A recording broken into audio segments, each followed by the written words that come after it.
most people think chamber is ribbon cuttings. Fantastic. We do that. That's a very small portion. We love celebrating with our members. That's a great opportunity to just put your business on a platform of like, hey, we're here, we've been here, or we're brand new and we're here. Come celebrate with us. But really, our chamber, it's the behind the scenes work that is really hard to capture. It's the connectivity. So we're the resource base. I tell anyone that comes into our office, like, hey, just come in. Just talking about stories, that's the best part of my job, is hearing the stories. I love it. Our entrepreneurs are amazing. Stories that shape our towns, leaders, builders, dreamers, changing lives around. It's Hometown Impact, hosted by Tyler Goon. So tell me a little bit about, growing up and a little bit of your background. A little bit of my background. Okay, so I grew up in Kings County, or neighboring county, Corcoran, to be specifically. And so I have generations of family that lived there and born there. But we always traveled to Visalia. Get doctor's appointments, groceries, amenities, everything was here. So I fell in love with Visalia early on. Like, people laugh at me that I say that. No. As a kid, I fell in love with Visalia. So I went to Fresno State, worked at Fresno State, lived in Fresno, and I was like, no, Visalia is where I want to be. I always looked for jobs. I was like, Visalia is it. I just knew it. It was like a core piece of me of like, that is where I'm going to buy my first house. That was my goal. I'm going to have my family here. This is where I'm going to be at. And so, I was working in Fresno, looking what was over here, never could find something, always applying. And then I would always use the Chamber's website, uniquely enough, because I was like, they have the businesses, they have the directory, who's here in this community, who's hiring, what are the nonprofits, all that. And so I would use it as a resource outside of, the regular Indeed and all that. And then, interesting enough, they were hiring. So then I applied, got hired, and been there 7 years since. Nice. Have not left. Love it. So you did your undergrad at Fresno State. Yep. What was your degree in? Mass communication, journalism. Okay. PR. Okay. Emphasis. Got it. Yep. So I Okay. had Betsy Hayes, definitely. She was rock star, still doing it. Yeah. And I still talk to her, not like on a regular basis, awesome. but I actually work with the women's conference doing some of their events. Yeah. So Awesome. work with her on that. But she's Good. amazing. Yeah. She's amazing. Never stops. Yeah. Energy. Yes. So I envy her. Yes, for sure. Mhm. So grew up in Corcoran. Did you have what did you want to be when you grew up, as you were, if we can even answer that question? I knew what I wanted to be when I was growing up. I loved animals, still love animals, very dear to me. And I was like, I'm going to be a veterinarian. Yeah, no, was not that great in math and science. So that was a definite no. And so as anything back then, it was like 4-year degree. That was what was pushed on us versus now, like it's, going to the trades, which it's amazing. So it was pushed on us 4-year degree. So I was like, Fresno State, like I loved Fresno State. Really, I was looking at a college that had a great football program too. Cause I was like, I want to go to the football games. Nice. So Fresno State it was. And then I had, I think I had chosen advertising as the emphasis for a while. And I was like, this is not my thing. I was like, what is public relations? What is that? And so I started taking some courses, had Betsy Hayes, and really that was the turn. I was like, okay, so we do kind of like all the behind the scenes work. I was like, I like this. And so I just started interning. Any internship, volunteer opportunity I could get, I took. I lost count how many internships I had. I just wanted to learn. And interesting enough, I interned at a Chamber of Commerce. And that was my first experience of like, what is a chamber? Yeah. Like every staff member, anyone that works with a chamber right now, it's the same thing. Like you had no idea what a chamber did. No one does. And so that's been an interesting come around to it. But I interned and I was like, oh, maybe there's something to do. It was a mixture of, admin, events, communications, all that. And so I moved on, but I ended up working in communications at Fresno State. And then, just here at the chamber now. All right. Crazy. So as someone who has a new business, Mhm. I'm going to say it's a new business Yeah, overall. yeah. Tell me, to be honest, I don't really know what the chamber Yeah, does. And that's me being totally honest. And I'm curious to hear if you could kind of explain it in a nutshell. Yeah, absolutely. So most people think chamber is ribbon cuttings. Fantastic. We do that. That's a very small portion. We love celebrating with our members. That's a great opportunity to just put your business on a platform of like, hey, we're here, we've been here, or we're brand new and we're here. Come celebrate with us. But really, our chamber, it's the behind the scenes work that is really hard to capture. It's the connectivity. So we're the resource base. I tell anyone that comes into our office, like, hey, just come in talking about stories. That's the best part of my job, is hearing the stories. I love it. Our entrepreneurs are amazing. I give them credit and appreciation on a daily basis. It is not easy being a business owner, especially in our state, but overall it's hard work. You're on 24 hours. But all the stories and the many members and business leaders I've met working at the chamber, it's such fulfilling work. And that's the reoccurring conversation I always have with them. But in a nutshell, think of us as an extension of your team. There's no wrong question. There's no wrong why I'm reaching out to you. It's really just understanding what are your business needs and wants, and we help you find that with our membership levels, with our connectivity. Hey, you're getting stuck on a permit. Great, we can connect you with the city. I'm looking to connect with this person. Great, we do that on a personal basis. We do that on a mass scale basis via events, programs, things like that. The other piece is primarily is our event and programming. That's all mission based and focused within what the chamber is focusing on.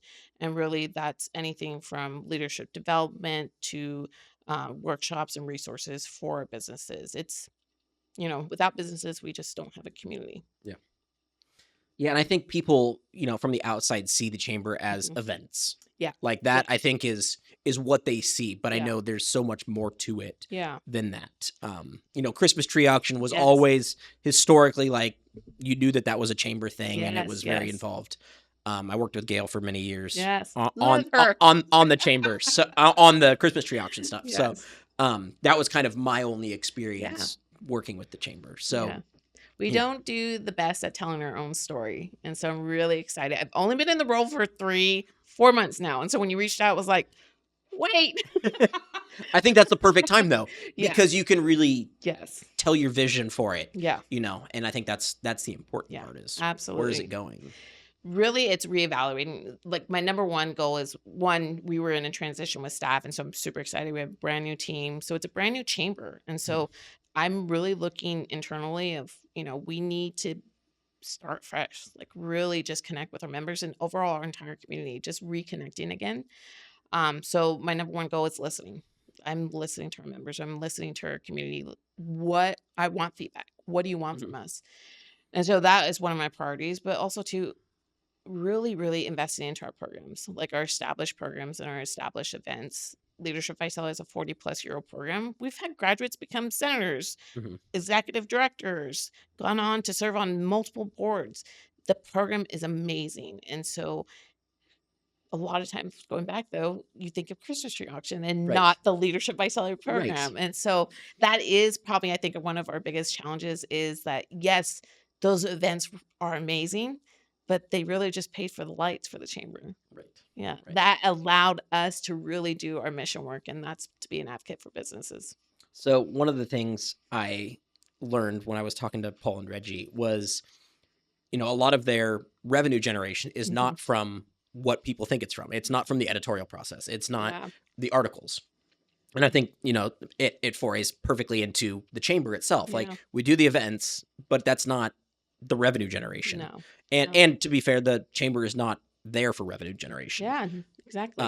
It's there for community involvement and kind of building up the businesses in the community. Yep. So tell me a little bit about Leadership Visalia since you brought it up. Oh, I love it. So I'm an alumni of the program. I graduated we were a COVID class. So COVID had just hit us. So 2020, technically, I graduated. And so that was an amazing, me being as a transplant to the area. I met so many individuals in my class who were born and raised or similar to me. They commuted and were wanting to come to Visalia, or they had recently moved to Visalia. So it was even footing of, we still learned something brand new from the lifelong residents to the transplants. And that's where you meet your people. That's where you find your community as you go up within your own leadership journey. And so it was amazing. I learned so many things about Visalia in the community that I had no idea about. And then I started facilitating the program 3 years ago. I still learned something brand new, which is amazing. And it just emphasizes that our community is still growing and doing fantastic things.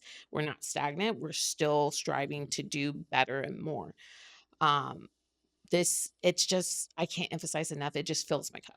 And really, I reflect back, going back to as a kid, to high school, to college.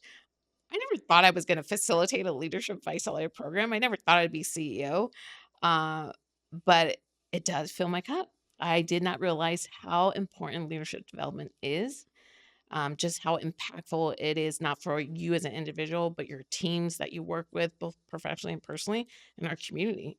It's amazing to just see the connectivity this program does. And so that's one of my main goals. It's a 40+ year program. It's successful.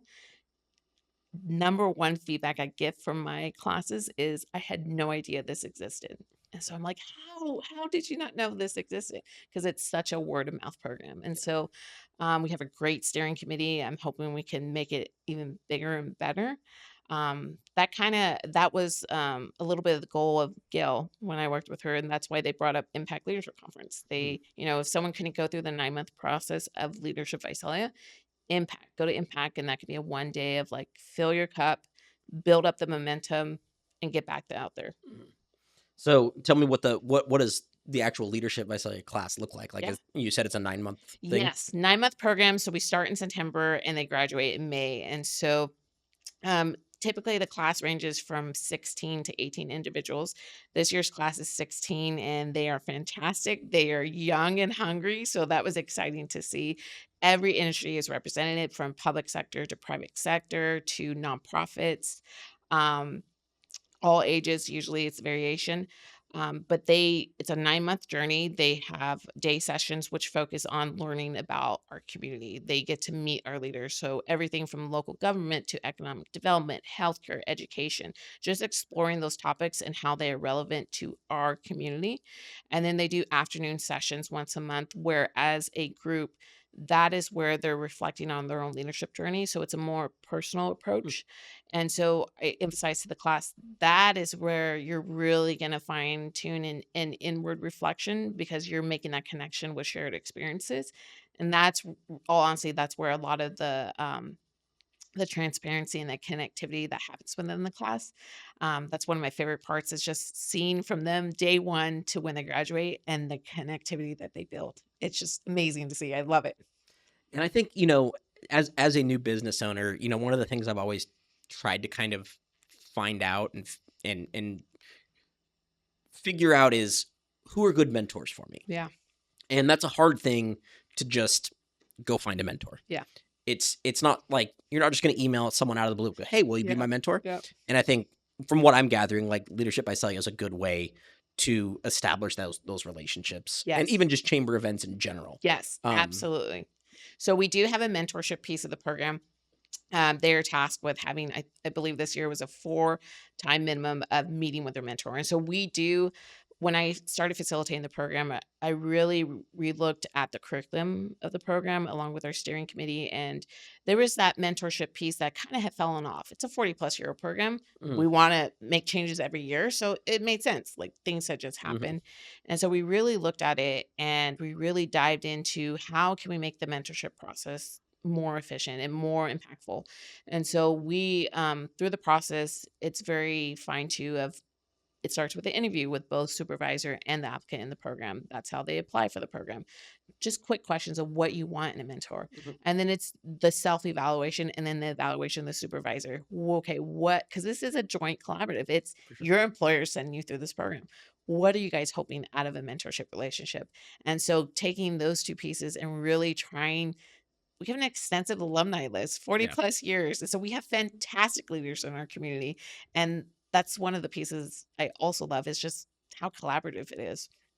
And so we definitely sit down. We have a mentorship lead within our steering committee, Tasha Pequeño. I have to throw it out there. She's amazing with Valley Strong Credit Union. And so she sits on our committee and we sit down and just really look at everything and who can we match them up with. And I love it. I love it when a mentorship piece works, but I tell our class, if it doesn't work, that's fine. Yeah. It's totally okay. Still meet those people because you shouldn't have a mentor that's exactly the same as you. Right. That's not the growth opportunity. And so, but it's that question of too, we even changed some things up because they're like, well, what do I do with a mentor? Yeah. So it's like teaching that piece too of like, okay, here's some soft skills of like what you should do. Or we do an icebreaker where we do a mentor mixer at the beginning of the program. And so that seems to be a big hit. We partner with Rawhide. And so that's amazing. But it is sometimes as simple as an email of like, hey, can you be my mentor?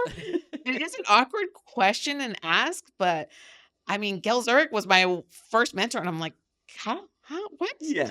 Yeah. So I think we have different types of mentors. We're meant to have different types of mentors because of every chapter of our life and different levels of mentorship. And I, it clicks in you, I think, after a while, like, oh, then you become a mentor as well. Yeah. So that's the interesting piece as well. That's very interesting. Yeah. Yeah. I hadn't, as we're going through this, I'm coming up with more questions in my head because I'm kind of on that journey myself. So I think it's very interesting to kind of hear, okay, what should I do next? Yeah. And that's part of the learning process for me. So when did you first realize like this was your calling? This is what you wanted to do? Well, Chamber World. Chamber World is very unique and chamber work is very unique. It's nothing I've ever come across. Interesting enough, I think it was COVID that actually pushed that. That's back when my CEO was Gail Zurich and we had a team, and that really just emphasized what chamber work was and what it can be and what the chamber is. It's the glue of the community. It's all about coming together in times of need, but even when there's not a time for need, that just emphasizes the type of community we are. I've lived in different communities, and Visalia is unique, and I think we forget to brag about ourselves. We are very collaborative. I see communities where you don't see partnerships, and Right. so if you don't have that, your community is not going to grow. So it really, interesting enough, COVID was crazy, but I think that clicked with me. Like, I love this. Well, and I think, during COVID, like that's where a lot of relationships kind of, Mhm. I think it was very split. Like you lost a lot of relationships because you Yeah. don't have the community interactivity, Yeah. but you also gained some new relationships because Yeah. everyone was kind of looking for what to do next. Yeah. And so I think that was a very interesting time. I think it even surprised with the type of leaders that came out too. Yeah. Like people you may have thought was a leader, and then it's like, oh, where'd you come from? Like, Yeah. that I love that piece because it's the surprise pieces of Yeah. So tell me what it means to be a part of the chamber. Like from a business owner standpoint, what does it mean to be a part of the chamber? We like to say you are supporting the business community overall.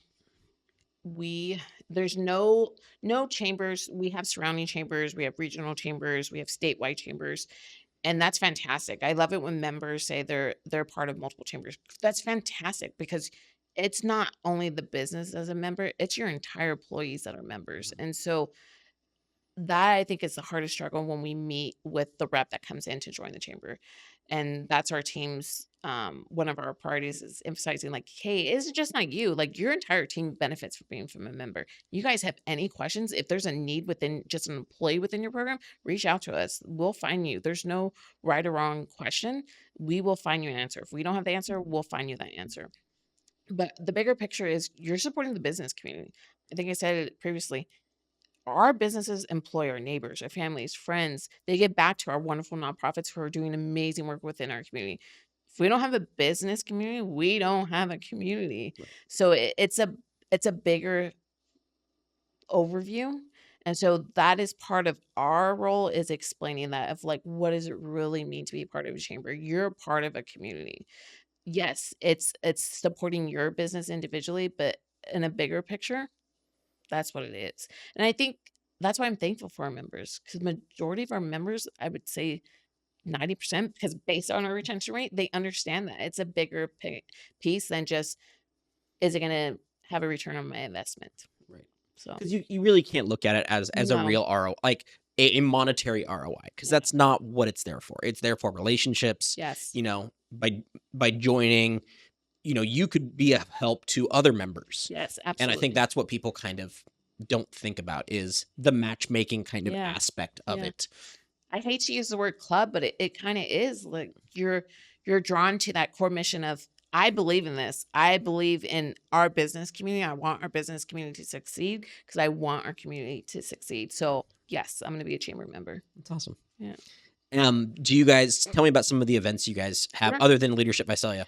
So I will go calendar wise. So we kick off the year with Impact. So our Impact conference that was under Gail Zurich. She created that conference with a team in place of why should our businesses send our leaders outside of the community? Why should they go up north and down south where we have fantastic leaders in here and we can build our own leadership development here?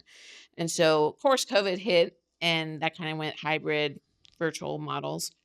We went back fully in person last year, was fantastic. And this year, our team was like, no, it's not going to be your regular conference. It's all about energy. We're kicking off the year strong.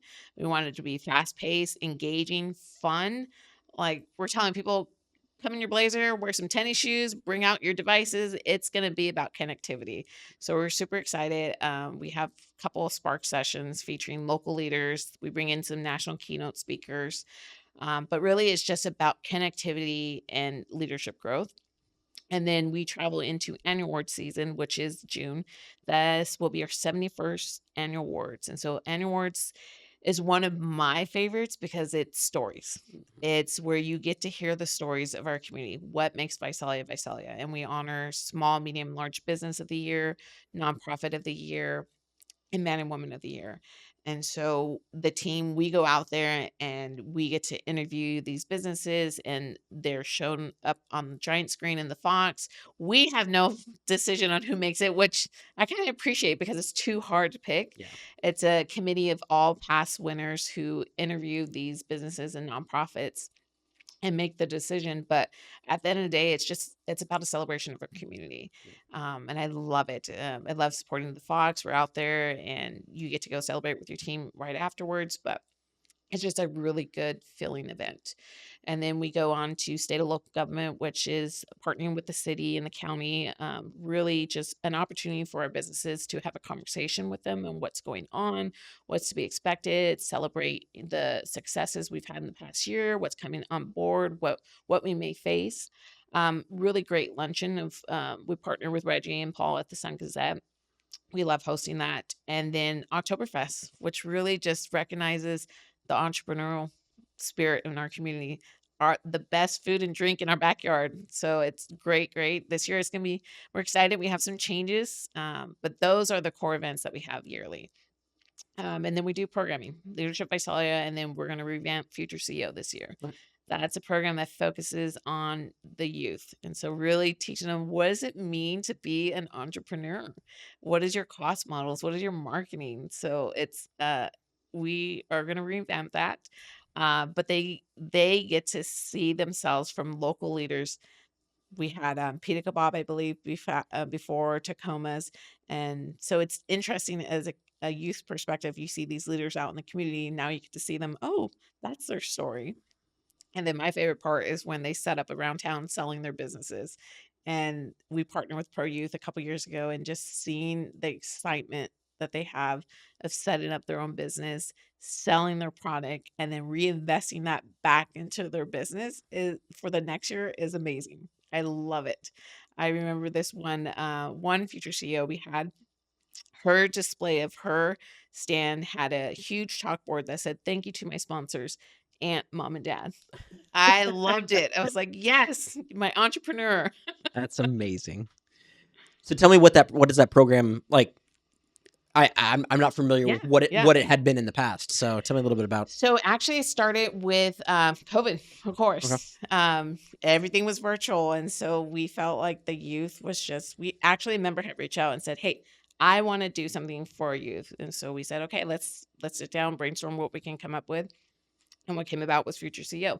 Let's do a 6-week course virtually, all on the computer of what they can do. And then we did a future CEO day. We did in the fall and we did in the springtime. And so fall was around the concept of setting up a hot chocolate stand. So we provided workbooks, we provided the videos, we called it the Future CEO briefcase. So it's all digital, very at your own pace, no set schedule. And then at the end of that, we had a future CEO day where we released a map of any of the students that wanted to participate and encourage the public to go out and support them. But very just understanding, what does it mean to be an entrepreneur? What does it mean if I own my own business? And I think as adults, majority of our adults don't know that as well. So we 100%. heard that as well from parents. I learned so much. So it's a neat program. I love it. And that's tell me like what age range that falls under. We say it's about I think we said about the 4th to 6th grade Okay. level, but we've had students, we've had kindergarteners, we had siblings go through it, and then Pro Youth incorporated into a couple of their clubs. So they had about, I think, junior high to middle school age. Okay. So really, it's open to anyone that wants to do it. We had a couple adults just look at it. Yeah. An interesting piece too is we sold it nationally as well and internationally. I think it went to Canada for one organization that purchased the program to implement it in their own community. But we've had it out of state. We've had it down south, a couple organizations. We've had other chambers incorporate it into their program as well. So it's really neat to see how they've incorporated it into their own communities. So I think it was Tascadero who does it with their farmers markets. So I was like, you're giving us some ideas. That's awesome. Very cool. So tell me about are you guys involved with Visalia Unified and some of the school districts, and what does that kind of partnership look like? Absolutely. So we have partners. I'm thankful for our partners. We can't do it all. And that's what I really emphasize when we meet with members and leadership Visalia applicants is this is a collaborative community. And so if there's a question you need answer, or if there's a partnership you guys are thinking of and an idea, just reach out to our team and we can connect you guys. So we partnered with VSD in the past.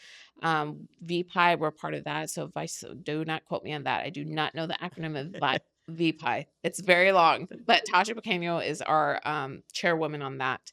And so it's about industry partners in regards to the Pathways program with VSD. And so I love that. Seeing the Pathway program in itself was amazing. I didn't grow up with something like that. I mentioned, 4-year degree was pushed onto us, and Pathways, we're seeing that. You're seeing the trades. It's a needed agency that we need. So we partner with COS and Training Resource Center with Jorge out there, any of the trainings. So really, we're all about the connector. When a member reaches out, or any business member, community member reaches out and saying, hey, I'm looking for this, or I have an employee having this, we're like, great, we can pass you to our partner has this, a member has this. So we're the connector. And I think one of the hardest things, as a new business owner is finding labor. And figuring out like where do you get that from? Yeah. Do you go to the schools? Do you go to the colleges? Do you do job fairs? Like what does all that look like?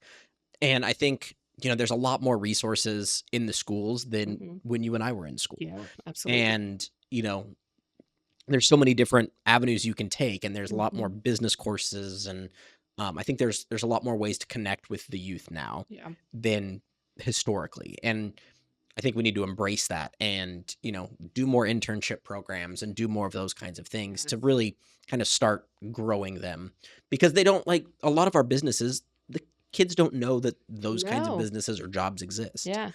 I think it's twofold too, though. Some of our businesses don't know what the Pathway programs are doing, or COS Training Resource Centers there, or Employment Connection with CSET and the WIB.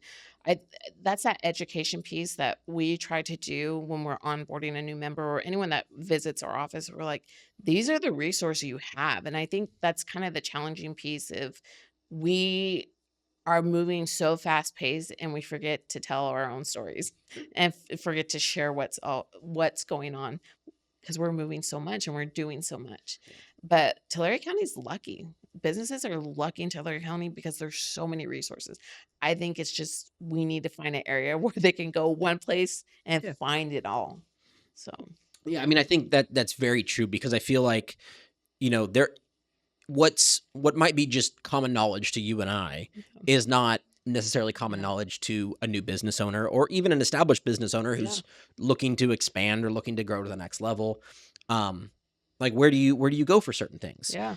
I look at a lot of the businesses in town, whether it's starting a restaurant or there's breweries all over the place or things like that, and people don't even know where to begin. No. And it becomes so daunting that they just, okay, I'm just gonna go get a regular job. Yeah. And I think we need to really embrace that hesitancy in starting it and kind of, you know, create that knowledge base I and agree. figure out how to do Yeah. that on a county-wide level or, Yeah. even beyond that. Like people just don't know where to look for information. Yeah. And I think AI is helping with some of that. Yeah. But that's not the answer for everything either. Yeah. So I think there's definitely telling your story, I think, is an important piece of it. And that's kind of why I started this in general was Yeah. I just want to hear people's stories. Yeah. And, I don't know a lot of people in the community. So, finding just business owners who want to tell their story, Yeah. whether they're new business owners or very seasoned veterans, like I think those stories are very important. Yeah. I agree. I think we got comfortable during COVID and went virtual and we got stuck behind a screen. And then we had to relearn how to connect. Yeah. And I know, that was a huge worry with our upcoming workforce of having those soft skills and how do I look someone in the eye and how do I shake a hand? And I participated this year with the Cavalier Shake, which I had heard about and I never done it. And I was like, this is amazing. I wish I had this as a high school So student. tell me what that is, because I don't know what that is. So it was Central Valley Christian Schools. They had the yearly Cavalier Shakes where it's really teaching leadership at the youth level, but with the soft skills. I mean, challenges of doing the speed. It's like a speed dating concept of shaking your hand and talking about yourself for 2 minutes. And that's hard. I mean, we did that in the Leadership Visalia program, but this is adults going through our program. Yeah. But I think that just emphasizes, yeah, we were taught that as a youth, but when we go through a leadership program, we're like, oh, wow, we need to go back to the basics and look at it like we forgot about that because we get so stuck in our everyday lives. But going back to the Cavalier Shake, that's an amazing program that they do, teaching our youth how to be leaders. And so it was awesome to participate. I congratulate them on that program that they do. Quite a bit of our alumni volunteer and participate in those processes. Everything from the speed dating interviews to more formal panel interviews to on-stage demonstrations. So it's an awesome program. But yeah, it's just there's so much information, there's so much going on. We're doing so much, and I think we forget to just slow down and share what we're all doing. And I think it would be easier if we had one location to just, you know, I need help. Where do I get a business license? Where do I do Mhm. this? Or I run into this issue, or I want a franchise, or I have this. And so we have so many great programs like Access Plus and SBDC, the Small Business Development Center, but it's hard to just funnel it in one location and not overwhelm an entrepreneur who's facing everything else in their journey. Well, and I also think it's hard for people to ask for help. Yes. And I think that is Yes. one of the most difficult things, and that is a huge barrier Yeah. to get over is, oh, I can do all of this. I can do it myself. Like, but what's the downside to Yeah. asking for help? Yeah. There really isn't. No. It's just your own stubbornness for not wanting to It's your ask. own inner voice saying you should not have to ask And for help. I speak to this from experience. So I'm allowed to say it because Yes. it is a real thing. And But you I know- think that's a shift in leadership as well. Mhm. Like I didn't, I had conversations with my parents, very hard workers, but that was my first, experience. My dad worked for the city and he would drive. I remember as a kid, drive around after hours and when he was done with work just to make sure the city was still running smoothly. And I was like, that's a pride in your community.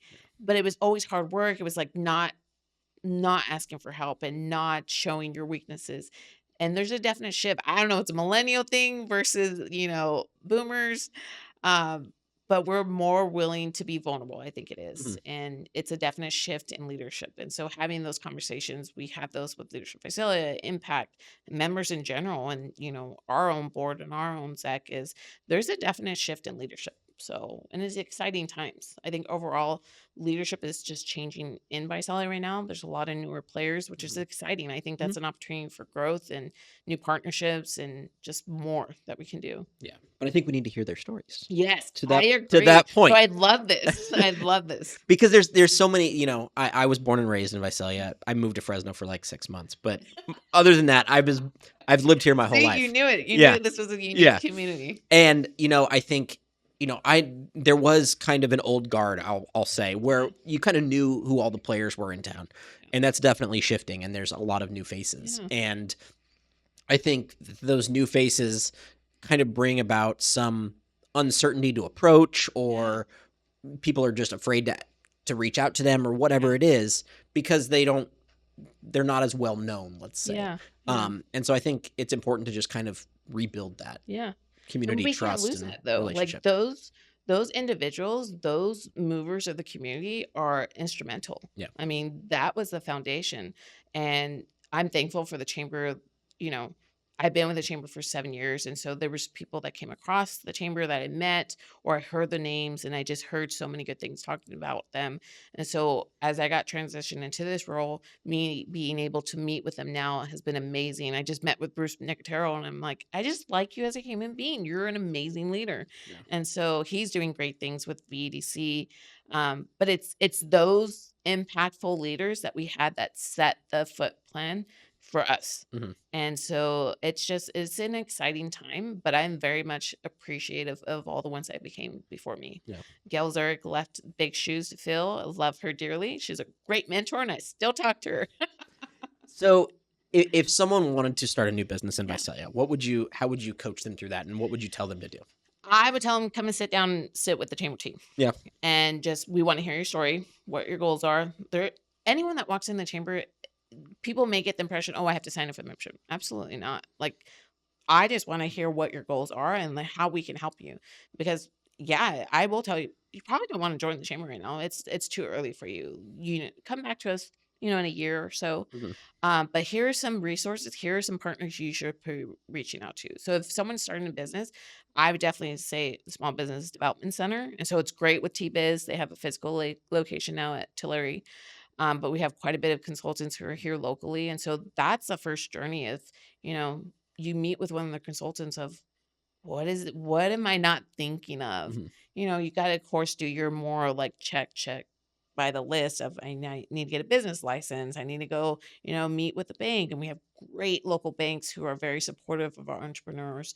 But I would even encourage them, hey, in a mentorship relationship, we have some great entrepreneurs here locally. Here's some members you probably want to go sit down with and pick their brain. And we kind of did that in a couple of our impact conferences. Both were it was very interesting. We had a couple panels that featured, Sam Ramirez with the Naxon Group and John and Greg Aman from Component and Miguel and Michaela from Quesadilla Gorilla. Those entrepreneurs of, Matt Ainley from Four Creeks. Like, what does it mean to be an entrepreneur? Yeah. And so picking their brains, I think, is 100% beneficial because you're going to get the honest answers. Yeah. You can go to the centers that are, federally funded here to support you. But if you really want to know what it means to be an entrepreneur, you need to talk to who's in your community. Yeah. And so we do a lot of that this is what you need to look at. Yeah. No, I think that's super important. And I think, people wait to do that. Mm-hmm. And I think there's no reason you couldn't do that right off the bat. Yeah. Before you even start formulating your business plan and things Yeah. like that. Like, there's a lot of things I know that I didn't think about when I was starting my business.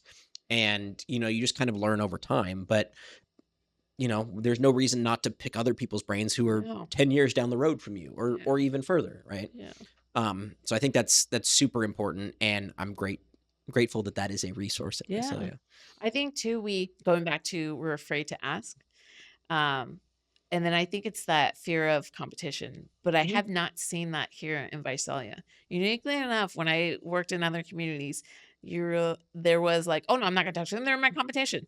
No, I've seen members where they're direct competitions and they are working together. Like, are you facing this? Yeah, I'm Yeah. facing this. Or did you do this? Yeah, we did that. So I can't emphasize enough. Visalia is just unique. It's very different. And yeah, I love it. Well, and I think, you look at breweries or coffee shops or Yeah. restaurants or whatever, like everyone's competition with everybody else Yes. in some fashion, whether it's entertainment or food or whatever. Like we're all technically competitors, Yeah. but that doesn't mean we can't partner with them, and Yeah. we're serving different needs Yes. Absolutely. essentially. So, and there's plenty of people here to go around. So Absolutely. we can all share. Yeah. Visalia is on the map. It's growing, so there's plenty for all. How do you think small businesses compete with like bigger Their brands. brands? You know, it depends on their model. So if you're wanting to like export your product, that's a whole different conversation. Sure. We'll connect you with someone else. But in regards to the loyal, I mean, I'm sorry, I'm thinking of our old campaign, Loyal to Local. We rolled that out during COVID. It just speaks to our community. Like we're very, very supportive of local business. But there's also a segment of us, like we're unique because I saw it. We have so many neighboring communities and rural communities who commute to us. And so it's that piece of you do have the more national change of that's what brings people in. So Visalia Mall, Rick Federer, they're doing fantastic things. We're, one of the top markets for quite a bit of the national chains, but then you have our downtown area who is envied. And so that Mhm. speaks to our forefathers of how we do our general plan. We're Right. envied on that. And so we're very strategic of how we think about growth. And so I think that sets us apart. And I think that draws our smaller entrepreneurial spirits to Visalia because there is the opportunity of, I can do business here. But I don't think you can't, I see it with like Component Coffee. Mhm. Yeah, we have Starbucks and the Dutch is everywhere, but you go to Component, it's not empty in there. No, never. They are doing amazing work. They are the community hub. Yeah. So it takes special people to be entrepreneurs, and that's why I give them credit. They think outside the box. And truthfully, I think it all comes back to their stories. Yes. And it really does. And I think, even years ago when I was kind of going through the MCJ program and things like that, one of the things I always came back to is business is always relationships. Yeah. That's really the founding part of business. Yes. And, we can all provide similar services. Whether we provide them differently, we can differentiate ourselves that way. Yeah. But at the end of the day, people telling their stories is really what drives that connection. Yeah, absolutely. And I think we need to not forget about that part of it. Yes. And it's hard to tell your story. How do you, what avenues are there to tell your stories? Yep.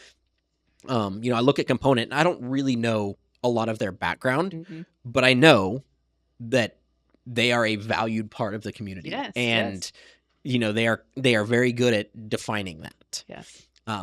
Even with someone like me who doesn't necessarily know their story, Yeah.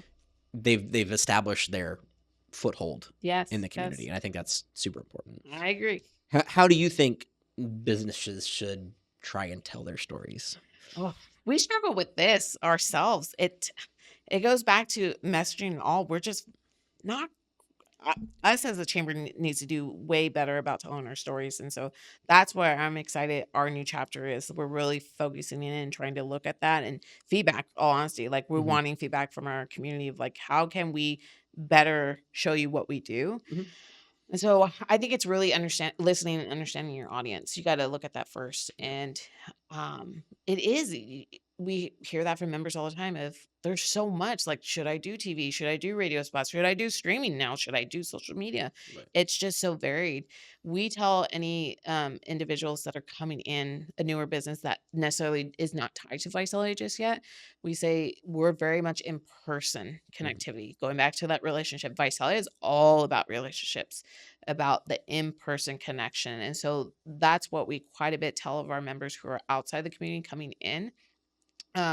Also uniquely as well, we tell our members is print is still pretty active in this community. It's Mhm. interesting. And so we're always saying Sun Gazette, they're covering the local news. They Yep. want you.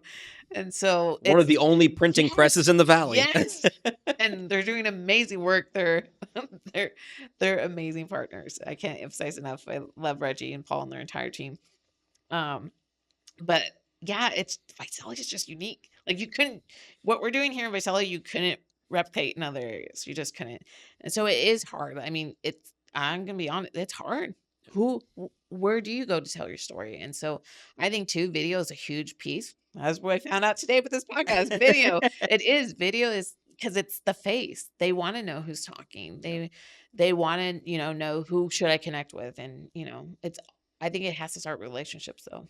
You Well, said it. and I think, from an advertising standpoint, like, I built my website because I needed something. I needed Yeah. a landing page of some sort, right? But you can put words on a page. Mm-hmm. It doesn't necessarily have the same impact. No. You really need to have a face and a voice behind that. Yes. And, I think finding different avenues to approach that is Yeah. definitely a challenging thing. I think social media is a big part of it. Yes. And you look at all the different local businesses that are on social media, and our community is very involved. Yes. And it doesn't take much to get your name out there and get your story out there if you kind of go down that path. Yeah. So I think that's something that I'm trying to do, is actively talk to people in the community. Yes. And some people are hesitant to like put their stories out there, Yes. but I think the vulnerability is really what builds the trust.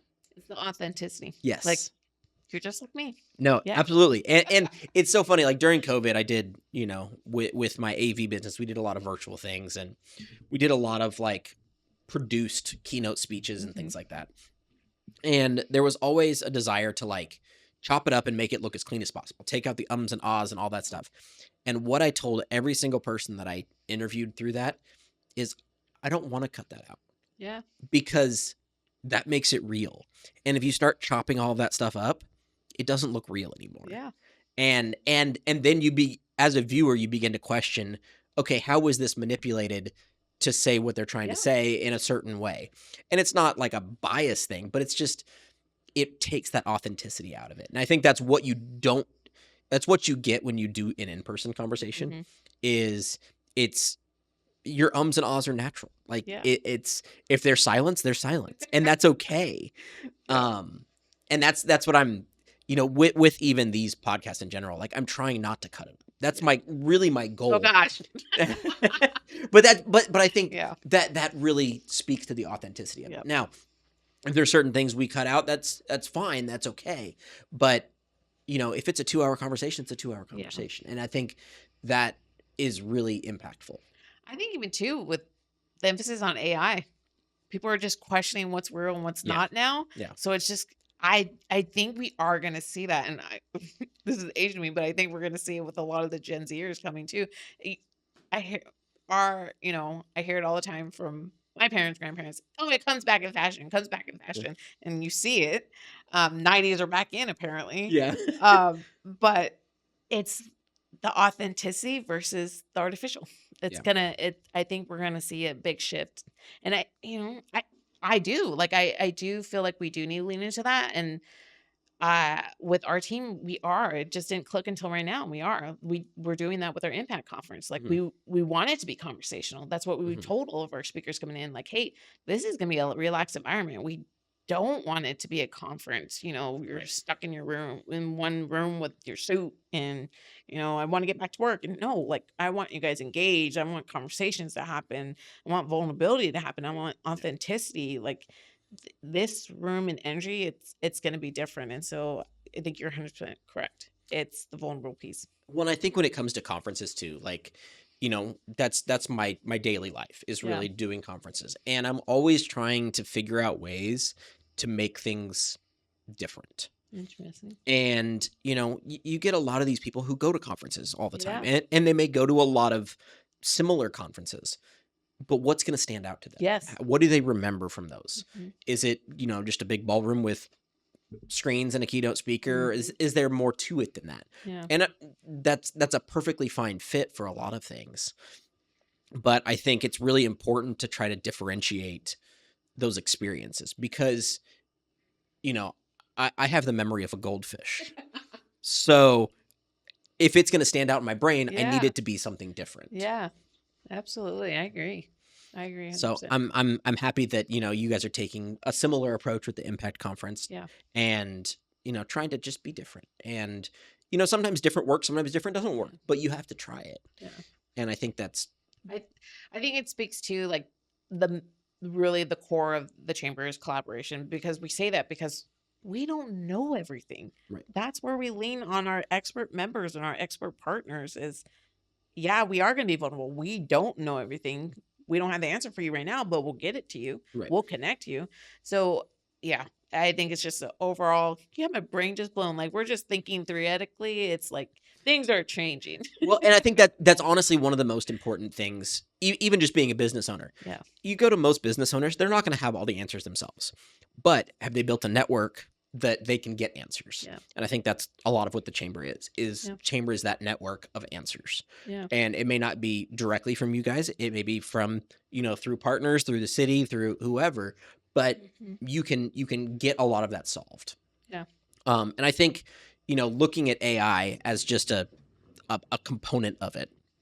Paul and Reggie and I talked a lot about AI. And so I know a lot of what's happening there. Yeah. And theirs will be released before this one. So I can say it as a throwback to that.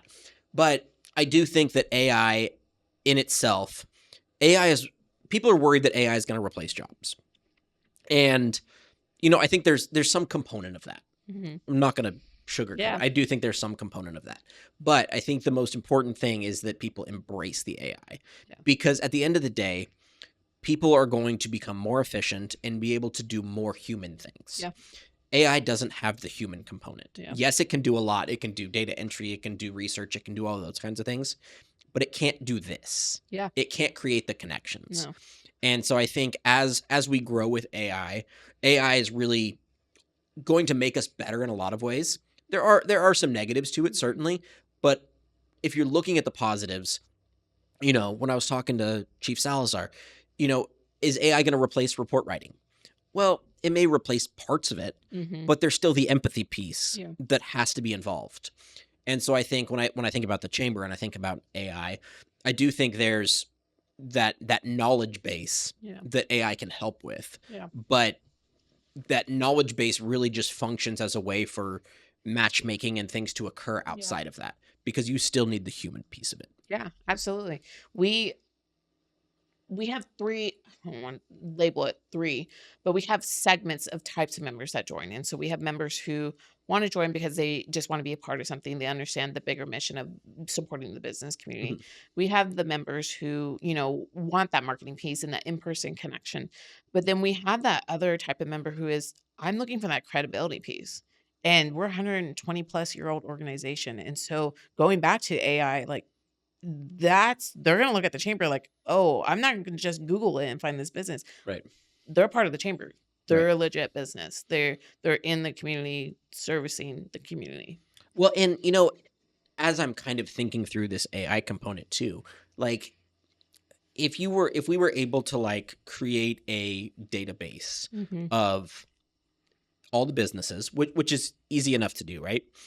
Create a database of the businesses, but then take that one step further and actually put information about those businesses. How old were the owners when they started? What did they do? What other businesses have they run? Like, I think it's going to be hard to get people to open up with some of that information, certainly. But if you were to have a database like that, then a new business owner could come in and say, I'm 29 years old and I'm looking to start a restaurant. Yeah. Oh, well, look at all these other 12 members that were in the same position. And, that at least could lead to a conversation with some directive, right? And maybe there's levels of that database where, here's common pitfalls in the restaurant industry. There's all these different layers that you can take.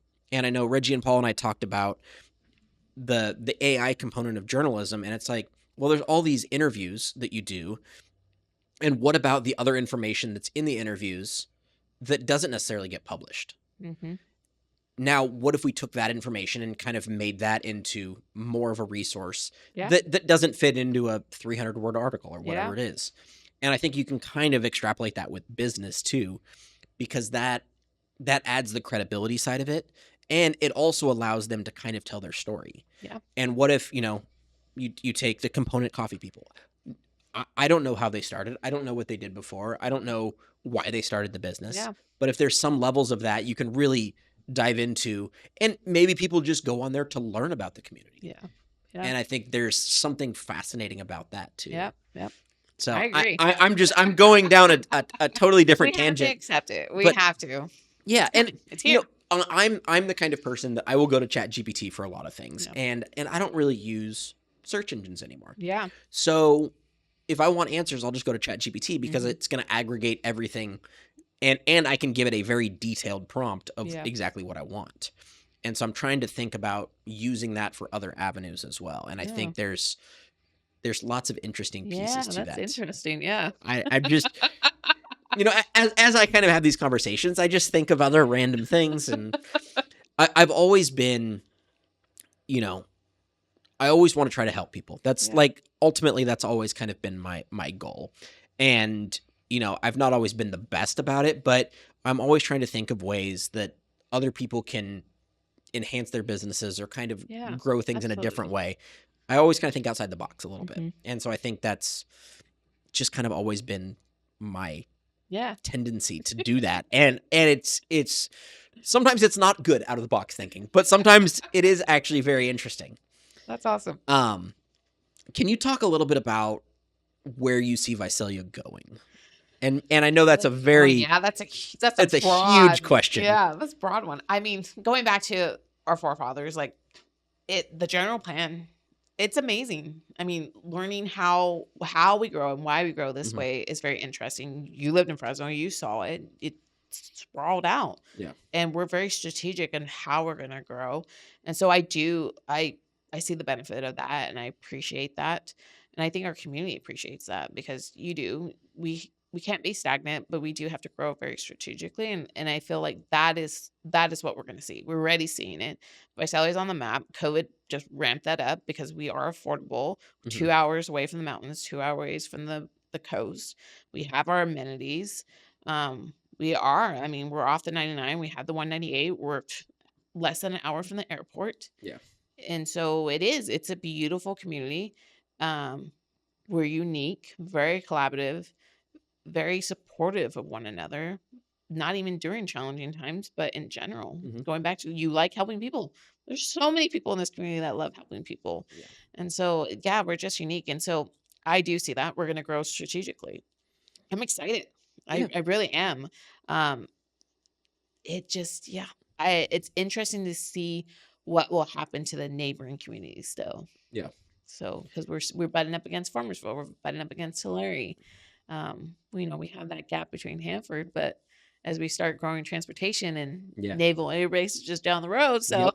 Well, and I think it's important that we keep our small town community yes, involvement. yeah, I look at places like Exeter, and they've, it is a wonderful place, and they have such a strong, tight knit yes, community, and we do too. I'm not saying that we don't. But as we grow, I want to make sure that we kind of keep that. yeah. You can't lose that small town feeling. Yeah. And that's what I think. Honestly, that's what drew me to Visalia, because I grew up in a small community. Mhm. I loved our downtown area. It was very cute. And then I went to school and college, and I worked in Fresno, lived in Fresno, and I was like, this is just not it. Like, Visalia was the heart, because we have the amenities. We are pretty decent sized community, but we have that heart of small town feeling. Yeah. Like, you walk outside your house and you see people on the weekends. So it's, you're at Home Depot and you see someone, you're at Component, you see someone. So it's very small town feeling. I always have a hard time when, I travel a lot for work, Mhm. and, I work with a lot of people out of state, and it's always hard to explain to them, like, because people from outside California, Yeah. see San Visalia. Francisco, Do they see Sacramento, and Visalia? LA, or San Diego, or the beach. And it's like, yeah, I'm in this weird little pocket in the Yeah. middle, but it's not a small town. Like, No. but everyone sees it as a small town, and you can describe it as a small town because it really feels that way. Yeah. And I think it's very important that we keep that, however we have to do that. Absolutely. Even as we're expanding, we have 2 Costco's, 2 In-N-Outs. Like, I know. it's crazy. What do you think is important about agriculture to the local economy? That's important. I mean, Yeah. I grew up in the ag community. We feed the world. We Yeah. can't lose that piece. That goes back to, I think, our roots. You Yeah. talked about us having a small town feeling. The roots is ag. Yeah. We cannot forget about our ag business. They do so much. We literally are feeding the world. You see it. You travel outside our community so often, travel out of state. We are spoiled. We are. We We are definitely are. spoiled.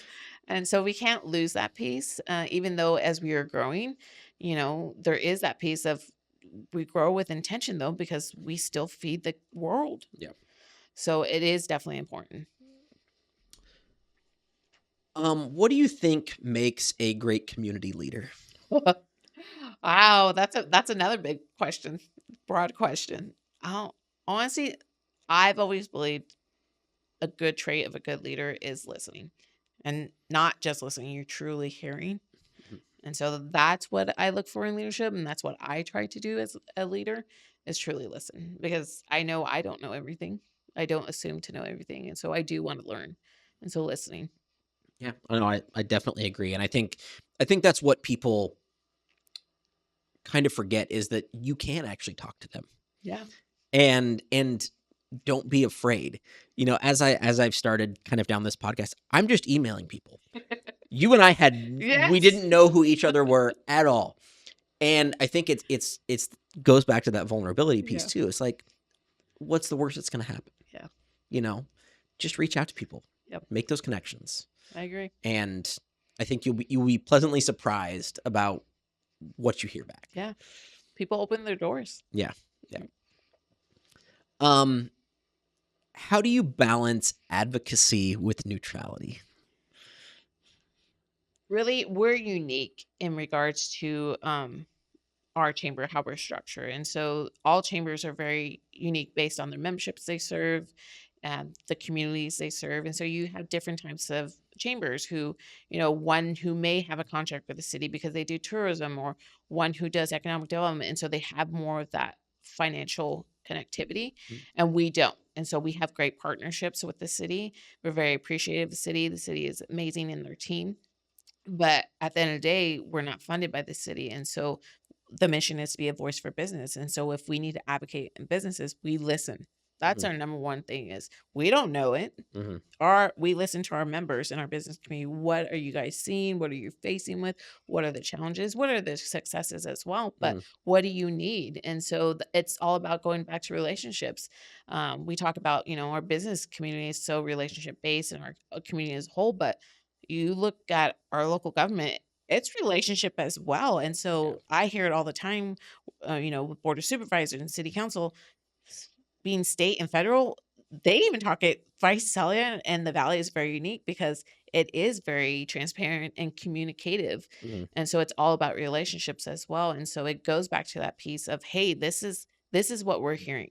These are the concerns. And so we need to bring that up. And so we do. And so it's a balance because we're listening. Yeah. We have to listen. Yeah. Well, and I think it's important too that, the chamber isn't there for advertising per se. Nope. And I think people forget that. People think that, okay, I'm going to join the chamber because they're going to help market me and things like that. But the chamber is really there for internal growth. Yes. And for those connective relationships. And so I think that's what, at least when I was kind of looking into the chamber, because I just don't know. Yeah. And I think too many people think about, okay, what am I going to get?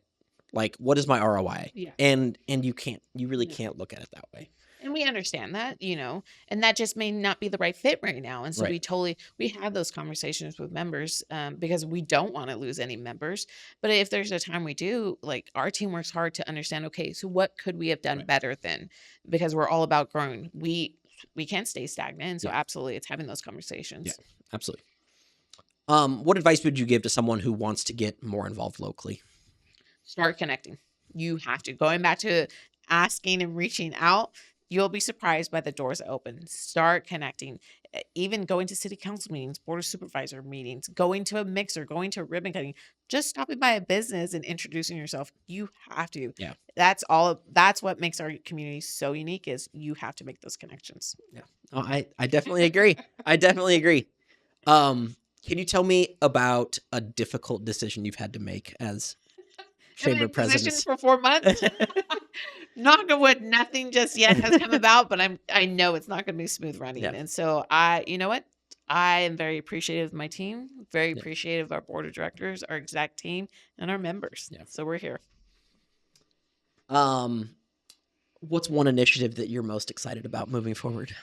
Programming. You heard me talk about leadership Yeah. Visalia. That's what fills my cup, and I feel like that's a big core of our mission as the chamber is we need to invest in our leaders, and so it's really building up the programs that we have. That's what I'm excited about. That's awesome. If someone listening owns a business but hasn't joined the chamber, what would you tell them? Stop by. We want to meet you and listen to your story. We want to know what you're doing, what your goals are, and how we can help you. That's awesome. I think that's a good place to end it. I really do. Well, thank you. Thank you for coming. This was awesome. I really do appreciate it. No, I appreciate you and everything you're doing. I think this is a fantastic idea. Yeah. And we'll definitely connect on Yes. on some other Yes, other ideas for sure. Love that. But